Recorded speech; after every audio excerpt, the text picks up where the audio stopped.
welcome to the Muslim Literature Festival for the very first time here in Manchester Guidance Hub. Thank you all for coming. We have a special lecture now on by the wonderful Hamid Mahmood and Kristiane, all about the amazing Fatima Elizabeth Cates, a woman who has personally inspired me to become a better Muslim, a better leader, a better woman overall. Just this book has really changed me, honestly. So we have Fatima Elizabeth Cates, who was a founding figure and leader of Britain's first mosque community, one of the earliest women to convert to Islam in England. Fatima showed immense courage in overcoming opposition and abuse from society and her own family to call people to the faith of Islam. Drawing from Our Fatima of Liverpool, the first biography charting her remarkable life, this conversation will explore the pivotal role Fatima played in establishing British Islam. So we have Hamid Mahmood, who is the founder of Fatima Elizabeth Phrontistery, an Islamic supplementary school in London. He is a teacher by profession with an interest in history of Islam and the West, and he is also the co-author of Our Fatima of Liverpool. We also have Kristiane, who is the author of MTV to Makkah, and she is also a broadcast journalist and presenter. So without further ado, please welcome Hamid Mahmood and Kristiane. Thank you very much for your very kind and generous introduction, and of us both. It's a pleasure to be here. Assalamu alaikum wa rahmatullahi wa barakatuh.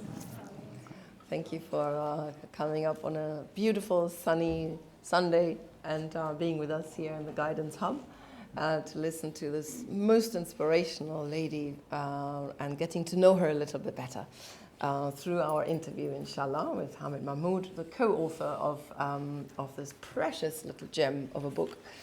So let's just delve straight into our conversation, I would say. We're having a conversation and then we'll open the floor for your questions so that everybody can participate.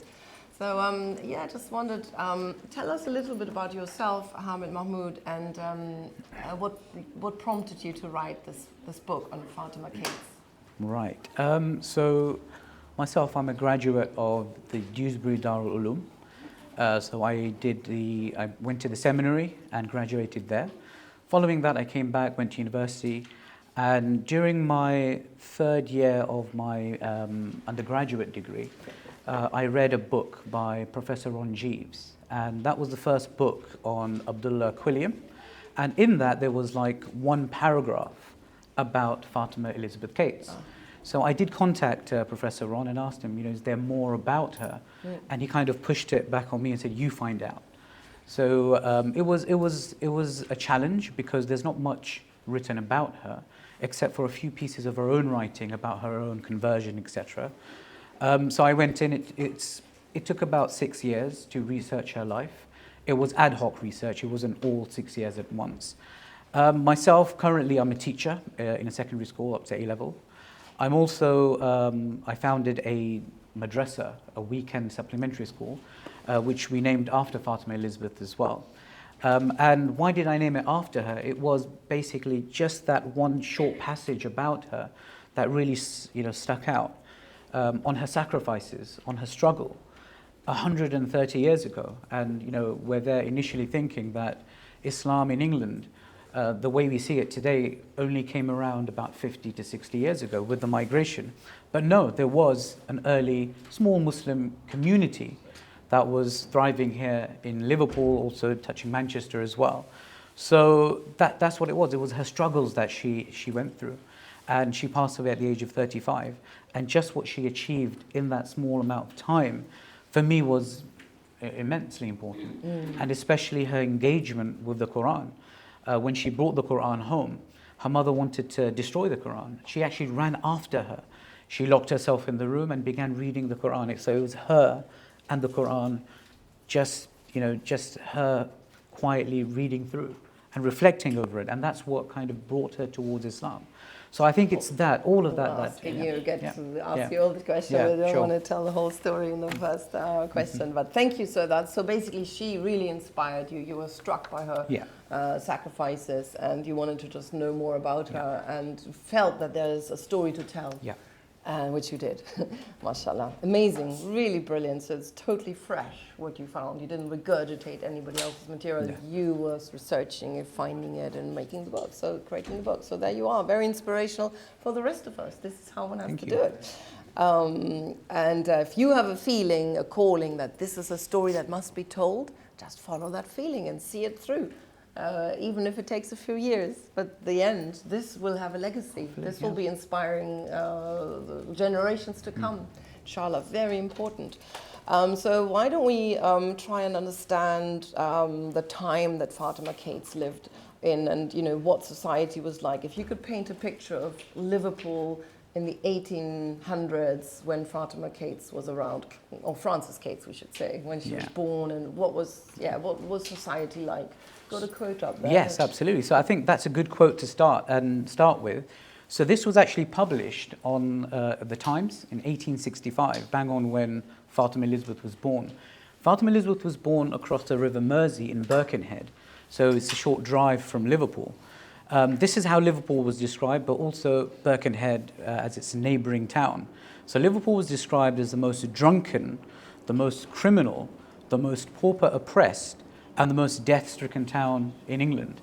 So that's what we're looking at. It was a big seaport, right? Absolutely. So you got lots of travellers from abroad, and they were going on shore and having a party, basically. Absolutely, and they were getting drunk. And at that time, you would find the most pubs in Liverpool at that time. Now I think it's Portsmouth, but back then it was Liverpool. A lot of the sailors who came back after months of journeying at sea, that's the first thing they would do with the money that they received. They would go to the pubs, and again, there would be a lot of crime as a result of it. So that's where Fatima Elizabeth was kind of growing up, and she saw the ills of that. And that's why she joined, I believe, the temperance movement. Yeah, let me ask the questions. Sure. Because if you're leading all the time, Sure. But I want to say, it resonates with what you said with me personally. I was born exactly 100 years later in another seaport town which has the most sinful mile in the world, Hamburg. And we had a similar kind of, but it was also always an outward-looking society, because you had that influence from these various different, all over the world, sailors. It's a special town, a seaport town. It's not just an ordinary town. So, interesting. So then, yes, you hinted towards it. A counter-movement was formed in Liverpool against all the drunkenness. Tell us about the temperance movement. Right, so the temperance movement has its foundations in America, but then spread throughout the world, and especially in where Fatima Elizabeth was born, Birkenhead. So Fatima Elizabeth, and there's something interesting that just came up recently. What is the temperance movement? So the temperance movement, we don't know about it anymore nowadays. So yeah, true. The temperance movement was a movement countering alcohol. So the idea was to reduce and ultimately completely abolish alcohol in England at the time. And Birkenhead, there was a temperance movement in Birkenhead, the Working Men's Temperance Movement, which Fatima Elizabeth became not only a part of, but a secretary of as well. Oh. So at that time, she was still Frances, she wasn't Fatima. And what's interesting is I went to Birkenhead, and she was born at 56 Henry Street. So now it's like a car park. So I parked up there, and there's just literally a 1-minute walk from that car park now where she was born. There's this new, it used to be a pub, but now it's been converted into a social hub where people gather not to drink alcohol, but just drinks. And the idea here is, so it's just a minute walk from a house, and I was invited there to give a lecture on Fatima Elizabeth Cates and what she did for temperance. So I kind of feel that that spiritual legacy kind of continues now till this day. Amazing. Yeah. That's wonderful. So she was the secretary of the temperance movement, and so obviously not into drinking alcohol, although she was a young lady. Mm-hmm. And how did she actually then encounter Islam? So it was a gentleman called Abdullah William Henry Quilliam. He was also part of the temperance movement. He was known as the temperance child. So from the age of 7, he decided not to drink, signed a pledge. He fell ill around his 30s, and he was asked to go to Morocco for some time. And that's where he encountered Islam. And he decided to bring Islam back and proselytize and propagate Islam in Liverpool and the surrounding towns. And so he tried many different things, didn't work out. So he decided to use temperance, the temperance movement, as a platform to propagate Islam. And he first lectured in Liverpool. 2 weeks later, he came to the Birkenhead Workingmen's Temperance Society. And it's there that Fatima, or Frances Elizabeth Murray, she was hosting, and that's where she first encountered What was his Islam. talk called? Do you remember? Yes, absolutely. So in Liverpool, it was called Fanatics and Fanaticism, but in Birkenhead, it was re-entitled as the Arabian Teetotaler, which basically means the Arab who did not drink, referring to Prophet Muhammad. The Great Arabian Teetotaler, yeah, fantastic title of a talk. Yeah. And I believe from reading the book, she thought that she was fascinated by what she learned in this talk about the Great Arabian Teetotaler. She thought Prophet Muhammad sallallahu alaihi wasallam was a murderous person, was threatening people, and only converted people by the sword, and he was a dangerous person, kind of thing. And, That's right. And then she turned to the person she sat next to and said, "Well, I had no idea. I thought women have no soul in Islam, and they were second class, and this is all news to me. I need to find out more." And then the guy next door said to her, well, he encouraged her to absolutely, yeah. to speak privately to. Yeah, so the guy that sat next to her was James Ali Hamilton. Mm-hmm. He happened to be Quilliam's very first convert from the lecture 2 weeks ago. And it was interesting, just a small snippet, where following that first lecture, as Quilliam walked home with James Hamilton, Hamilton expressed his desire to accept Islam. And Quilliam said to him that usually we have the Shahada, we have witnesses to witness the Shahada, but here I'm the only other Muslim that I know. So we will make Allah our witness to your accepting of Islam and your Shahada. So he was there, sat next to Fatima, Frances Elizabeth Murray. And he told her, look, following the lecture, please ask all these questions to Quilliam. Surely he will have a reply, because he'd just become Muslim 2 weeks ago himself. And that's where she approached Quilliam, and that's the first question she did ask. Isn't it true that Prophet Muhammad said that women do not have souls and they will not enter paradise? These were her exact words. And all Quilliam said was, no, research the matter for yourself. Don't believe what I have to say or what you've heard of the propaganda in Victorian England at the time, but go and research the matter for yourself. He gave her a bit of an overview of what it's all about, and then he said, don't believe me though. Research for yourself. Absolutely. And then he gave her his copy of the George Sale's English translation of the Quran from 1734. So that's what she took home. Right. And then what happened when she came home with the Quran? So Frances Elizabeth was an avid reader, so she would bring in many books, all the time. So this time when she walked in, the experience was going to be extremely different. And as she came in, mother said, well, which book do you have have you bought in today? And she replied, the Mohammedan Bible. And as soon as those words left her mouth, her mother went into a fit of rage, and she said, take that book out of my house. I don't want this vile rubbish here, etc., etc. And Fatima, or Frances, responded by saying, how do I know if it's vile if I haven't read the book yet, if I haven't read a page of it yet? And then mother wasn't having any of it, so she ran after her. And Frances locked herself in the room, and she began reciting from the Quran in English.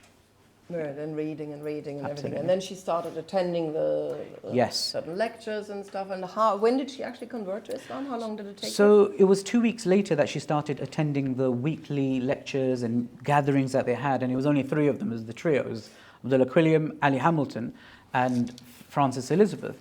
And then it was the following month, in July, or around mid-July of 1887, that she accepted Islam. And then she went from Frances to Fatima Elizabeth Murray.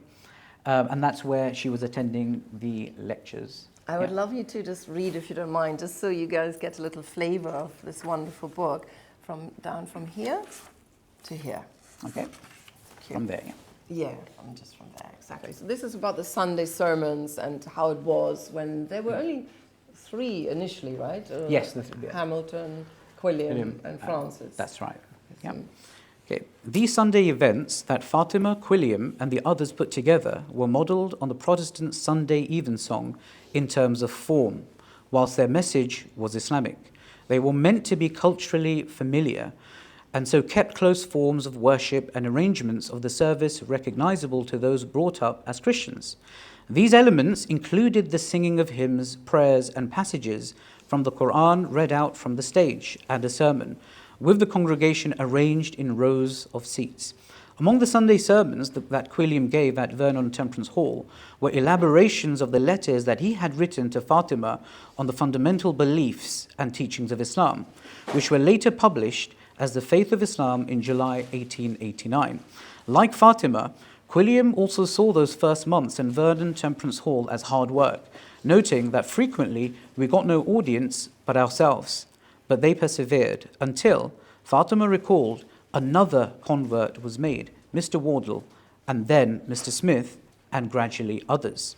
For several months, she was the only woman convert until a couple, Mr. and Mrs. Lester, converted. In 1887, the original 3 were joined by another 4.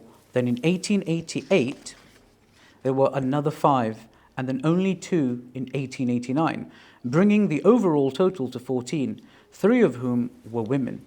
One of them was Amina Bowman, a writer who converted to Islam from Anglicanism and who became close to Fatima. Yet, as word spread about this tiny community of converts, they were subjected to horrendous intimidation, insults and violence. Fatima's steadfastness in the face of this violent opposition is noted in the Crescent obituary of her and is worth quoting at length. It is impossible to describe the manner in which these Islamic converts were derided, the insults and indignities to which they were subjected, and the personal violence that was oftentimes used against them.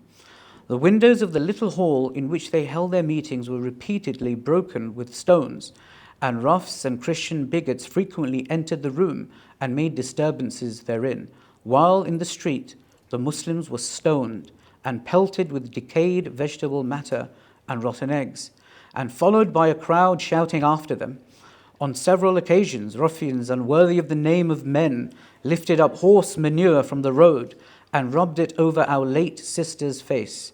She endured it all, despite the fact that her family was bitterly opposed to her attending the meetings and were horrified at the thought that she should have rejected Christianity.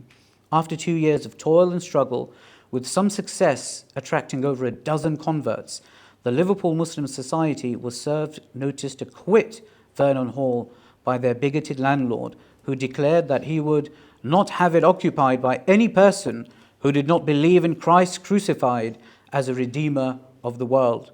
Fatima and the Liverpool converts were now homeless and would have to find a new home.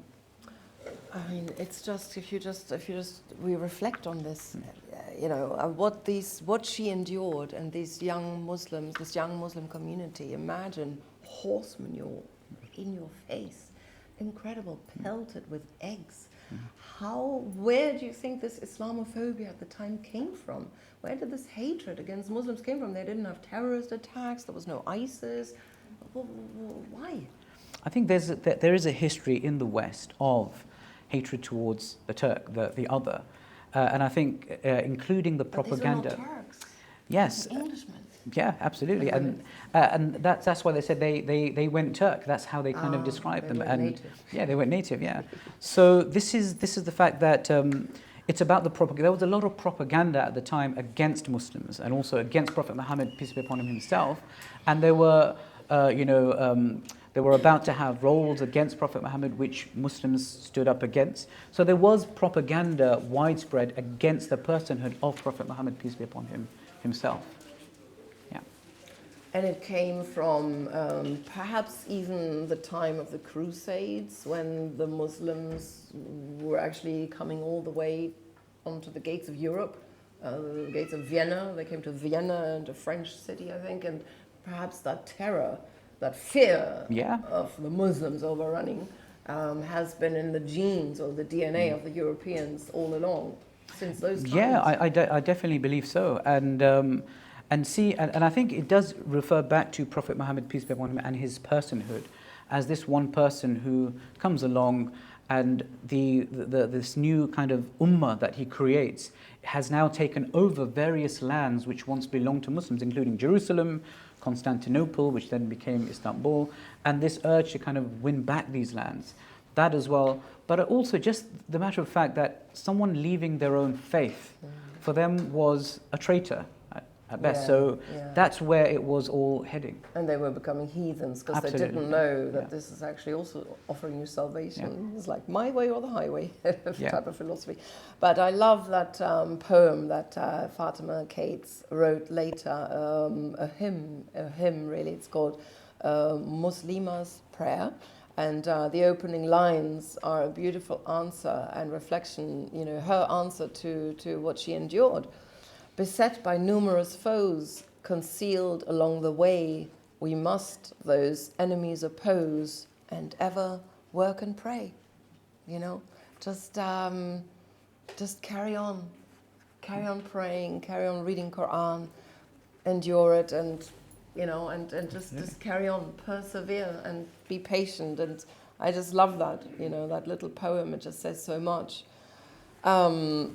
So, well, despite these enormous challenges due to this Islamophobia the young community faced, they found a new home, after all, in Brougham Terrace? Yes, in number 8 to 10 Brougham Terrace. And they restarted the Sunday sessions. Yes, so they moved in on, and this is quite interesting to note as well, they moved in on the 20th of December, 1889, just 5 days before Christmas. So the first thing they actually did, rather than think about the paint or the minaret or to beautify the building itself, the first thing they thought about was the poor. And what they did within those first few days was to organize a Christmas meal for 230 poor children of Liverpool. Absolutely. That's, so yeah, charity. Absolutely. Charity. So that was their and very it's first humanity, goal, isn't it? That's what Islam teaches us: humanity to whoever.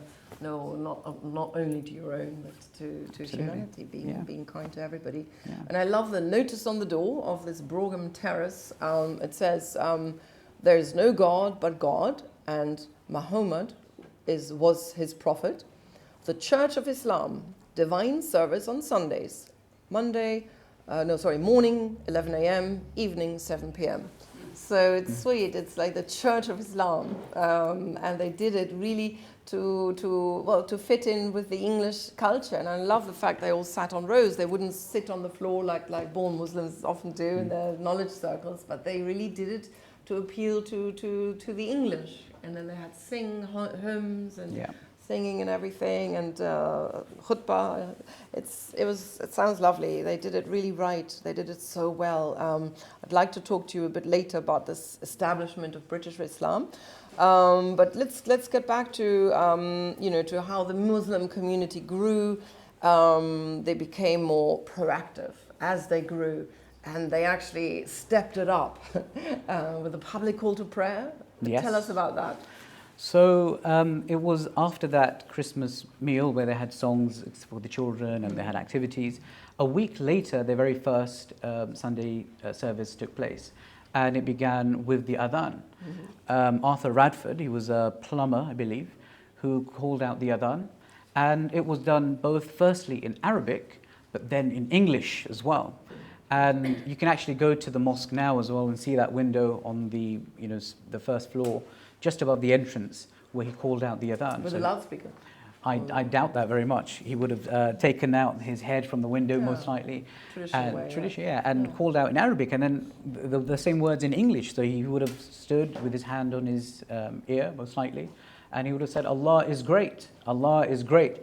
And then you have passers-by, people going past who've never heard this before, and then he carries on to say, "There is no God but God, and Prophet Muhammad is his prophet." And they're hearing this, and now they begin to gather. And then he calls out again, he says, "Come to prayer, come to salvation." Interestingly, whenever they hear salvation, it's always linked to Christ. But here they're hearing, come to prayer, and then come to salvation mixed with, Prophet Muhammad is the prophet of God. And finally, there is no God but God, and God is great. And they gather. Do they enter? Maybe a few. What was the ad hoc response from those passing by? They began to smash the windows. They began to throw stones at the mu'adhin. There was a time where it was snowing, and he was calling out to prayer, and there were and we found out later that it was from the local church. Their teacher had come with some of the students, and they had got stones, wrapped snowballs around them, and threw them at the mu'adhin. And one of them hit his hand, and it cut his veins, and he began to bleed profusely. So that was happening. There was an occasion where they smashed every single window gathered the glass, and laid it out on the prayer mats inside. They would come in and, you know, beat up the people who were violent. One interesting fact is the following week from this, there was a Muslim funeral. And at that funeral, there was a grave that they had dug. And people came along, they found out about this funeral, and they began to push the Muslims and those people who had come to pay their respects into the grave. Gosh. So that's what, you know, people witnessed at the time. They even had fireworks thrown at the mosque. So they had a very hard time. Huge amount of opposition, but absolutely. That call to prayer that was called out publicly, come to prayer, come to salvation, there's only one God, etc. It also sparked a few curiosities, and the Muslim community actually grew. Yes. So absolutely. Very soon they had, I think in total they then had 243 from your book. That's what you wrote in your book. But that's up until the 1908. Okay, and then a quarter of all of them were women. Yes. And what were these converts? Were they the elite of society, or the working class people, or a mixture? It was mostly working class and then a mixture. But just an idea, the actual mu'adhin was a plumber, okay, and he worked in the Salvation Army as well. He was with them, so that gives you an idea of where they were kind of coming from. There were some elites as well, but it was the general public. Quilliam did not differentiate between any of them. He took out the call to everyone, and men and women, and also children as well. They were coming in. Many orphan children were, you know, placed in the Medina home, which was later founded, but it was a mix of society at the time. And if we just go back to Liverpool society at the time, what was the status of women? So in Victorian Britain. So again, I read in the converts their job description. Most of them just said married. Yes, absolutely. So they didn't have jobs. They weren't really personalities in their own right, it seemed. There were a few. So you have someone like Fatima or Fatima Elizabeth, who was, you know, a campaigner. So you had a few women popping up like that. After her, it said married. Absolutely, yeah. Campaigner or treasurer of XYZ. And just an idea that we can get is divorces, for instance. At that time, you could count the number of divorces on your fingertips that were taking place in England. Despite the violence that was occurring against women, many of them were killed as well as a result of it. But they were, you know, there was a lot of violence against them. Despite that, they continued in their marriages. Fatima, she stood up against that. But yes, at the time, they were subservient to their husbands. Marriage was obviously seen as a sacrament, so you couldn't divorce. So women were pretty much seen as somewhat properties of their husband. They couldn't own their own properties. You didn't have any kind of feminist movement at the time. Women couldn't vote. So that was the situation at the time, and Fatima was speaking out against some of these notions. And this is just so interesting. If we think this was only less than 100 years ago, that is the status that women had in this country. Couldn't vote, couldn't own property separately, and couldn't even get a divorce. And so therefore, obviously, when these young ladies learned about Islam and the kind of rights that Islam offers women, they had the right to vote from day one in the year 600 something, when they gave their pledge to give a pledge of allegiance to Prophet Muhammad sallallahu alaihi wasallam, and they had the right to own property, and they had the right for divorce as well. There's this khula divorce, because divorce is a civil contract and not a sacrament. And I think these were some of the key factors that appealed particularly to women. Islam was actually something not backward as it is seen now, but something very incredibly forward that elevated the status of women, you know. And I'd like you to read just here, because Fatima, in fact, she wrote about the problem of the rights of women and marriage and divorce, etc. And she explained it in the context of the society of England and Christianity and stuff. If you could just to give context before I read this. Don't read this business. That's not needed, but up to here, and then from here onwards, from there onwards. Sure. Okay, And just to give a bit of context to this. So this section here was Fatima Elizabeth Cates writing from the mosque to the local newspaper, so the Liverpool Mercury, and this was on 16th of April 1891. There was someone who had a pseudonym Esperanza. Now, Esperanza, she opened up this question on the local newspaper about the marriage question. Is it working? Is marriage working? How should we see it? How should we take it forward? And someone wrote something against her, and then Esperanza took a vibe against that person and said, look, your views and ideas are so strange. What you should do is go to the Church of Islam in Liverpool and maybe join that church. So to that, Fatima Elizabeth responded to explain what Islam actually is about and what marriage actually means in Islam, and also in connection to that, divorce. And how Islam can reform the British marriage laws. Absolutely, yeah. Or divorce laws, rather. Yeah, absolutely. So this, and what she wrote here, I definitely feel that she would have discussed this with Mawlvi Rafiuddin, but also Abdullah Quilliam, and then she writes. Okay, so you want me to start from? Yeah, just this bit, and then from here onwards. Okay, from there. Okay. Therefore, permit me, as a Muslim lady and wife, to at once say that Mohammedan ladies enjoy, and have done so ever since the time of the Prophet, much greater legal rights as to separate property, divorce, than those enjoyed by Christians up to quite a recent date. The Mohammedan lady on marriage does not lose her personality and is entitled to hold property in her own right to a far greater extent than married females in this country are allowed, even under the various Married Women's Property Acts. I want to just interject here. Jonathan in the background. His mother, not that long ago, with her own money bought a property but couldn't buy it in her own name. It had to be bought in his father's name. This was in the late 1900s, I guess.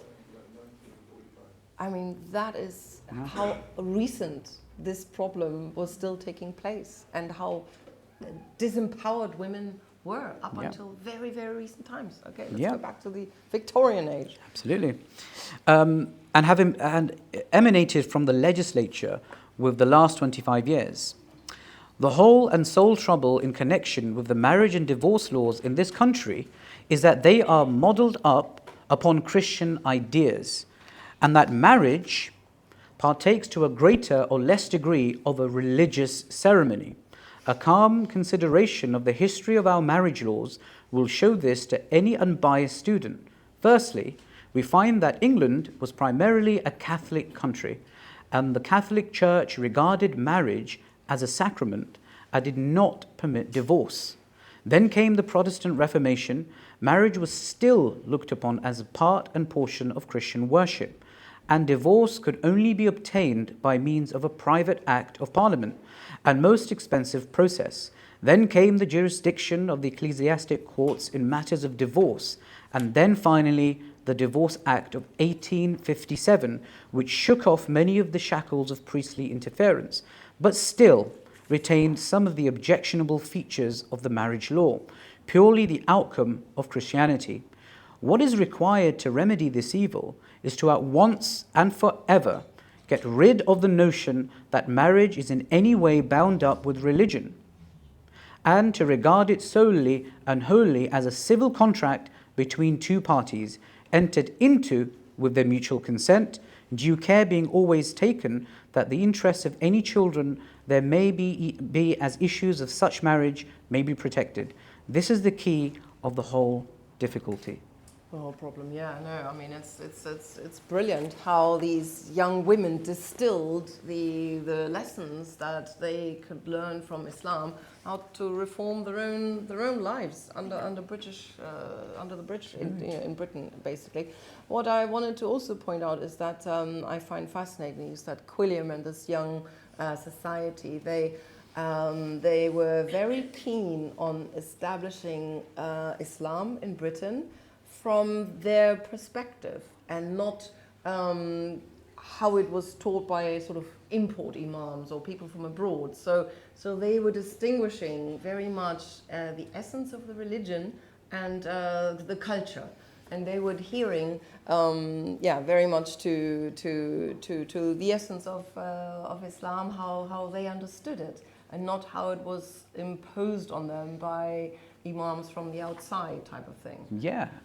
Yeah. And we can see that with, I think, two things actually. Because both of them and many of the early Muslims in England, they were part of the temperance movement. So there's a lot of influence that comes from the temperance movement into the methods of the early Muslims. But also the Church of England, the Anglicanism, and also the evensong. So having the hymns that were sung, and then also they would stand together. So there is a question that's been raised by some of the missionaries at the time who came to Quilliam, like Dr. Clark, about about segregation. Why are women leading in your mosque? We don't see that in India. We've lived in India. We know Islam. We've read Mishkat and we've read these books. And why is this happening? So these questions were asked. And this was his response, if you just Absolutely, yes. So Quilliam responds to Dr. Clark, and who questions him on the leadership of women in the mosque. So Quilliam says, "We try to observe the spirit of the Quran. We maintain the spirit of Islam gives women very large rights, larger in some instances that are given by the law of England. We do not try to put the women into an inferior position or anything of the kind. We would be loath to do it. We regard this rule the same as we do as to veiling. We take the words of the Quran literally to mean that they should hide their ornaments, but we do not insist on their being closely veiled." Yes, brilliant. This is the foundation of British Islam, with obviously, these very sharp observations and really the clinging to the book, the clinging to the essence of the message, and distinguishing cultural norms from the essence of the religion. Very important, and we all need to do that and be aware of. And this is what any convert has to struggle with, because any sort of born Muslim will tell you, got to do this, got to do that, and then sometimes you need to wonder, is this something that they do in Kabul, or is it something that is universally required? Is it cultural, or is it actually the scripture that tells us to do that, or the hadith? So it's very interesting, this. But now, so the Liverpudlian community, they grew, they became more stronger despite the adversity. And they eventually were noticed by quite senior and quite important Muslims abroad. And they were interested, there were patronages and stuff from India and the Ottomans. Could you tell us a little bit about that? How they got noticed and yeah, absolutely. The interest they sparked abroad? So the notice happened, so initially it was the Muslims in India that got to find out about this early community in Liverpool. How did that happen? We don't really know fully, but most likely it was the sailors that were coming over. It was the students that were coming to universities here. They would have taken the information back, and that connection grew. What was really interesting, actually, I wanted to add to that was, the Quilliam Mosque did find a lot of criticism. There was a lot of criticism around the mosque. There's a really interesting story linked to Dr. Clark, who was out there to interview Quilliam. And just before he interviewed him, he came into the mosque and there was hymns being sung, there was free mixing, and then in the corner he saw two people who were dressed as Indians. And he went to them and he said, "What are you doing here? This is not a mosque, this is Quilliamism."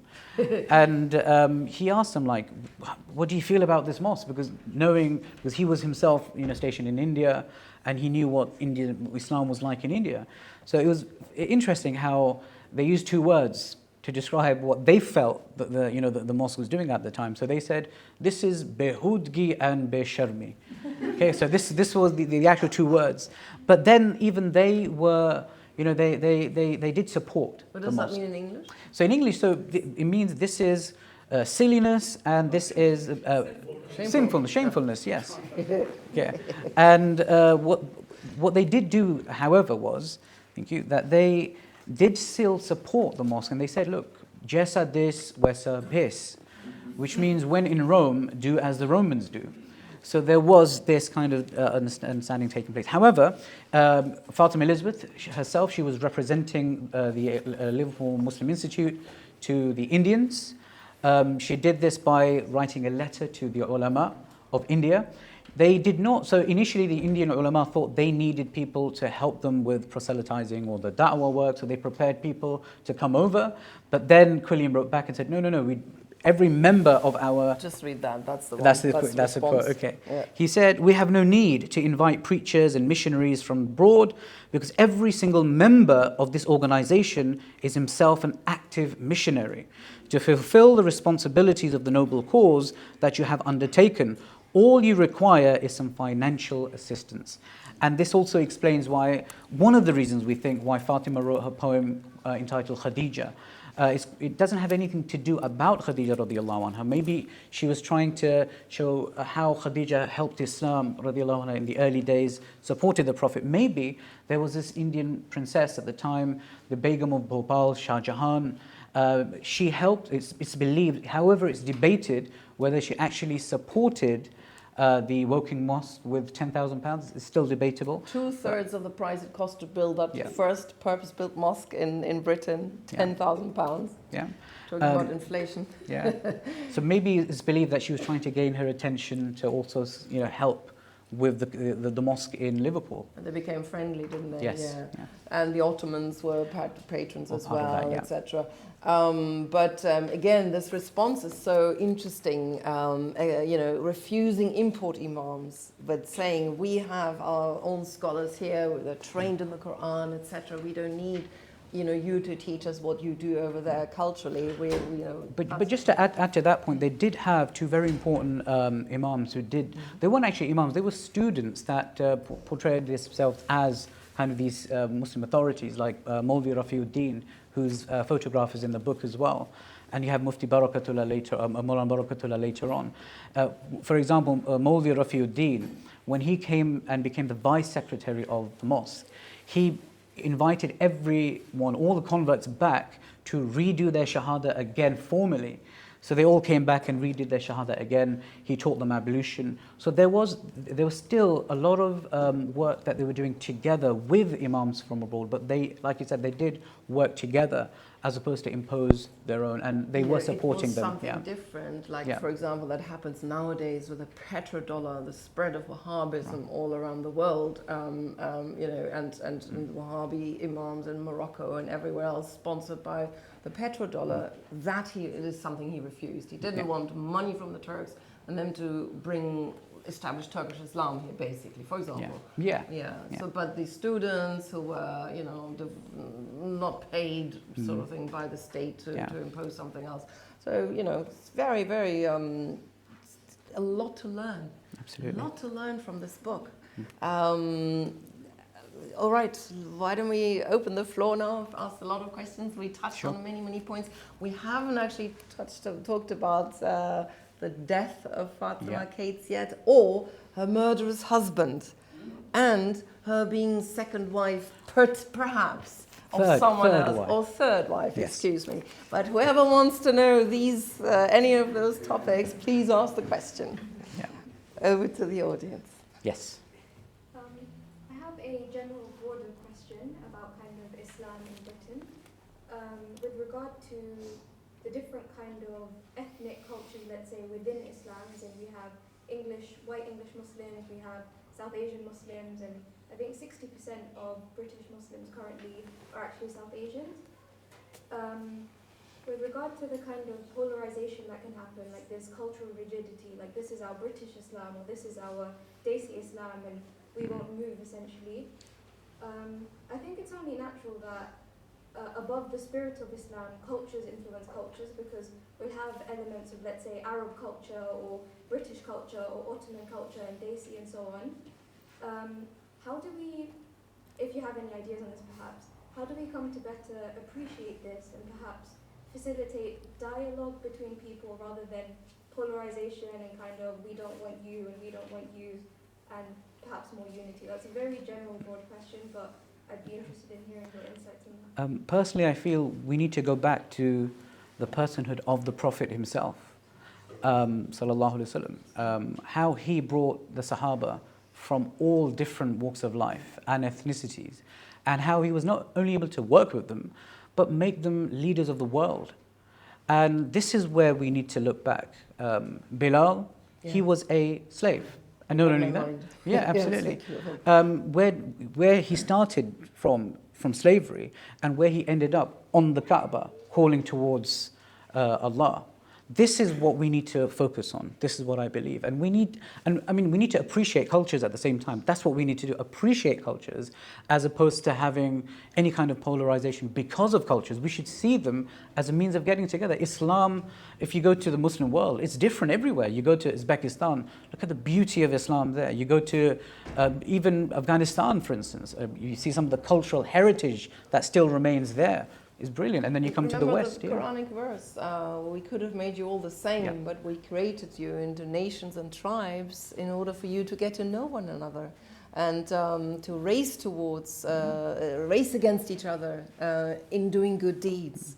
And in the end, God will tell us who's the best, you know. So yeah, learning and influencing other and inspiring each other, it's good, it's positive, and just focus on saving the planet, clearing up the dirty water or the air or whatever it is, doing good deeds, you know, helping people as a doctor and, you know, whatever you do, or in law or in whatever way you do. In the end, the best of you is the one who's the most pious, the most God-conscious. Thank you for that. Thank you. Bismillah. Islam was introduced to the British Isles long before Liverpool, McQuillan and all these people. And in Wales, there's a stark difference between how the Muslims were treated in Liverpool and in Wales, in Cardiff. Really? Or How were they treated? How were they treated? they were respected. They were taken in. There were intermarriages and things like that. And even they had a mayor or something who was a Muslim for a long time. At the time, in Victorian times? Yeah, Amazing. Wales. Amazing. May not be Cardiff itself, but I think Barry Island and things like that they've had. And You mentioned one, intermarriages, multicultural marriages. I'd like to ask you about that or pick up on your point, because Fatima then brought in her sisters to the fold, and they married Indians, right? Absolutely. Indian law students. Yeah. So how were these multicultural marriages conceived in Liverpool society at the time? Very little of that happened in Liverpool, and there was antagonism, a lot of antagonism. But they were happy marriages, I understand, right? Yeah, absolutely. Yeah. Some of them did move back to India as well, or Syria for those who were married to Arab traders. So it did happen, but were they very controversial, do you think? They were actually publicized on the newspapers at the time. We still have a photograph of one of the first ones. So they were published, advertised out there. So obviously, those who were Christians, they were abhorred by this. But those who had accepted Islam, who were previously Christian, they accepted that. And for them, it was interesting, people coming over, they're having this newfound identity and moving abroad. I think I was so inspired by that these Western ladies, English ladies, were marrying born Muslims. And in my experience as a Western convert, forever single, before Jonathan came on the scene, born Muslims don't like to marry Western converts. So there's still a huge hesitance between born Muslim men marrying Western women, I found. And it was surprising that at the time, these two ladies were just married with no hesitations whatsoever. It may just be the culture now that superimposes on everything else. But I think it is happening now, and I think that is changing quite a bit. In the younger generation, I think it is changing now. Yeah, Exactly. Yes. Interesting point. Thank you for that, sir. Okay. Is there a stark difference between the cultures, Welsh culture and Liverpool culture, that made that difference? Were these people more,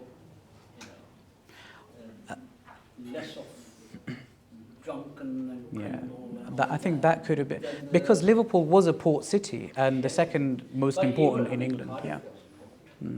There was, that's where the Muslims came in, because they were seafarers and they worked on ships and they went around throughout the world. And I think it's just how Liverpool was at the time. And also, I think in comparison, Liverpool, the docks in Liverpool were far more populated. I think up to 40,000 seamen came through every year, just through Liverpool itself, and second most important in the country. So it was far more in that sense, and therefore the crime was more. It was known as a death-stricken town, most death-stricken in England. So there was a lot more of that going on. Maybe that had an influence on how they treated Islam. They have their own language. You know, Yeah. they're different people, really, Yeah. different tribe type of thing. Maybe they were just more open-minded. Yeah. Yeah. Yeah. Maybe they were more open-minded. Interesting Yeah. point. We But should could look it into that. be in the family values?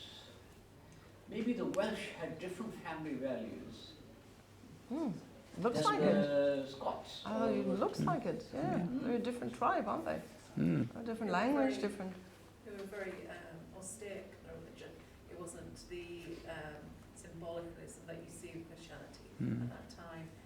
They were very much very simple folk who followed the religion. It's interesting we say that because Fatima's first husband was Welsh, the murderer's husband. But then Literally tried to murder her. Yeah, but then alcohol played a role in the violence that was occurring. So maybe there's a link there as well. So I think it's difficult to generalize in that sense where there's an example here in itself. So, yeah. In your book, you've mentioned quite a few times the Mohammedan Bible and the Muslim Church.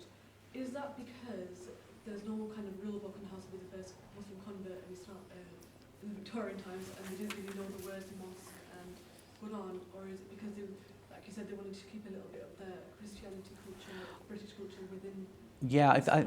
I think it's simply because everything was foreign to the Victorian English men and women at the time. So they wanted to do what was familiar to them in their language initially. The Church of Islam, that name did change later on.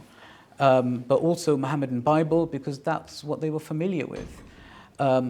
When Fatima was asked, what have you brought with you? She said Mohammedan Bible, because she knew her mum would know what that is, as opposed to the Quran. They call it Mohammedanism as well. Like Christianity. Yeah, even coffee was called the Mohammedan berry a few hundred years before that.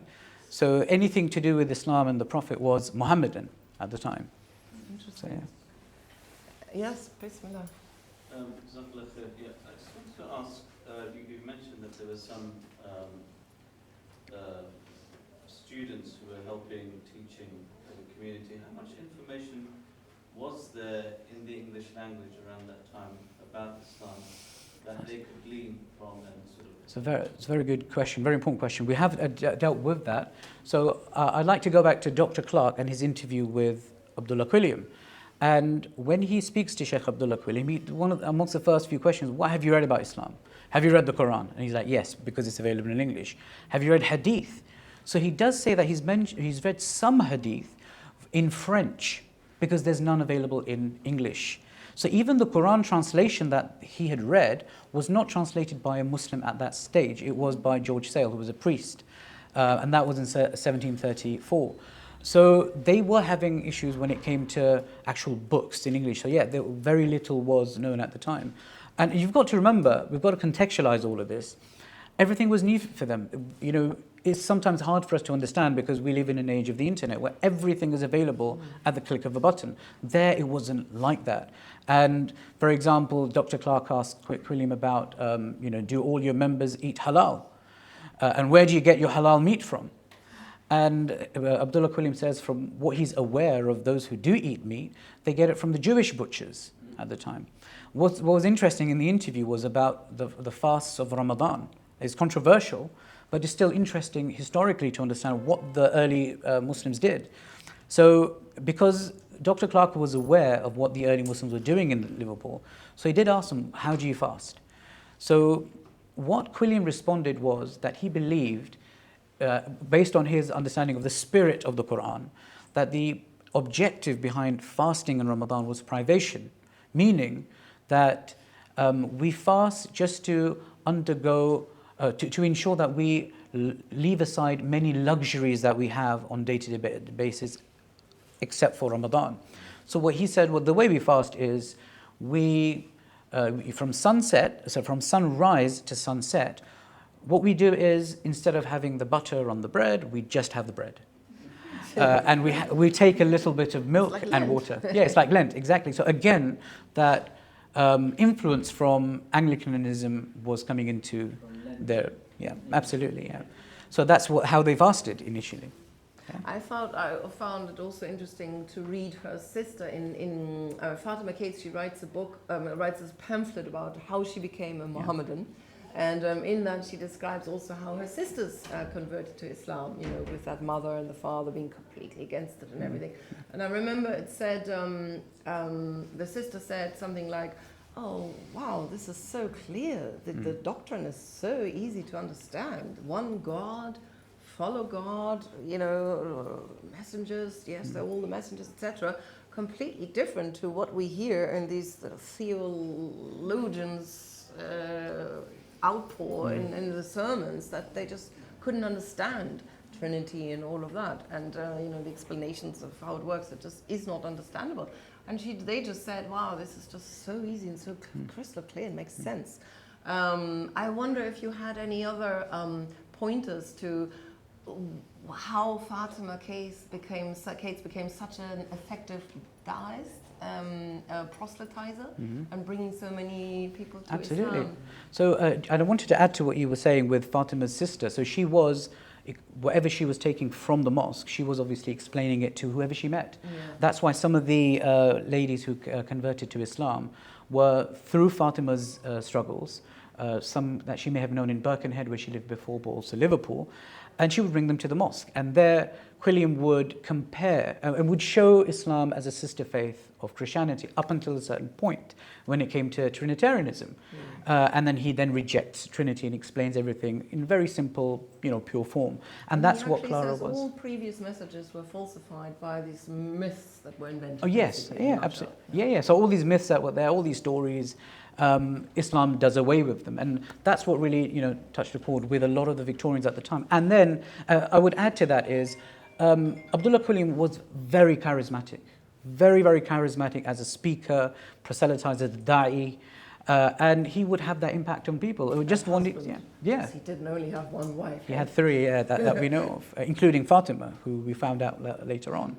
But one interesting point was, this was after Fatima had passed away.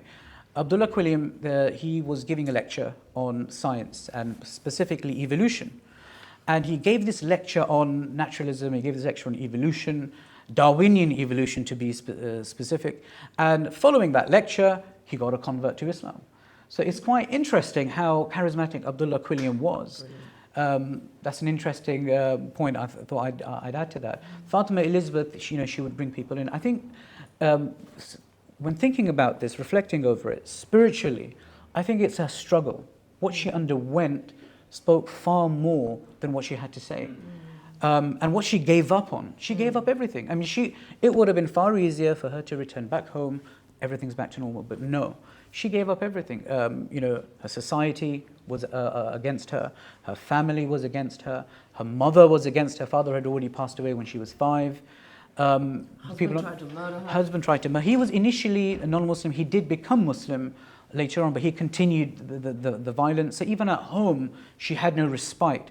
Everywhere she went, everyone was against her. Except then her sisters also became Muslims. Yeah, and they married Indians. Giving her some comfort and everything. But and then she tried to get a divorce and wasn't granted a divorce. She was just granted a separation, right? But from then on, they were separated. Her husband did pass away in 1895. But when was the child born? Child was born in the May of 1896, which is 17 months later. That's how we kind of thought, okay, whose son is he? Can't have been. Yeah. So we did look at a lot of evidence, and it does point to Sheikh Abdullah Quilliam. We believe that it would have been a private nikah that took place. After the husband passed away. When we looked at the timing, it was well over 5 to 6 months 3 after months that. they did the iddat period. Yes. And, yeah.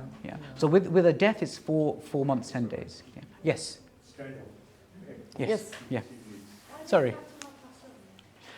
Influenza. That's a simple answer. She got influenza at the time. They thought she would get better, but then it came back even more viciously. and then she passed away. She did pass away peacefully with Sheikh Abdullah Quilliam by her side, and she lifted up her shahada finger, and then she said and then she placed it in his hand. Yes. And she said, "It's all over." Yeah. And she smiled, with a smile she went. Lovely. Yeah. So wonderful. Absolutely. There is, Oh, sorry, could you just, I just wanted to ask, you mentioned when they put out the advert about the mosque being open on the Sunday service from 1 in the morning Yeah. to 1 in the morning. What was the actual situation about the daily prayers in the mosque at that time? because there weren't many Muslims at the time to have the the daily prayers. There was few Muslims. They had them ad hoc whenever they could. When the community grew, the mosque activities grew as well. And there's actually an advert on the Crescent where they have daily activities later on. With Fatima Elizabeth, her involvement in the mosque itself kind of starts disappearing by 1894.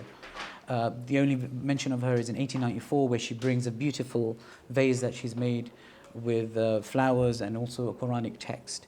Because before she was a treasurer, and she was a bookkeeper, and she was one of the key figures Even there. a lecturer. She lectured at the mosque. One of the lectures survives, which is actually in the book at the back in the appendices, on the folly of heeding scandal. Yeah, really good one. Yeah, she absolutely. was very aware. I mean, this is all about scandals in the press and how Yeah. to react and how not. I mean, very current, I thought, very Yeah. astute. It's a fascinating little gem. We have been told time is up, but there are two different people. Can we take these last 3 questions still? What we can do is, if you want to buy the book as well, I'll be able to sign it. And if you have your questions, you can come over to the bazaar section. Would that be meeting in the middle, hopefully? Great. Okay, thank you very much. Thank you so much. It was lovely. Thank you very much.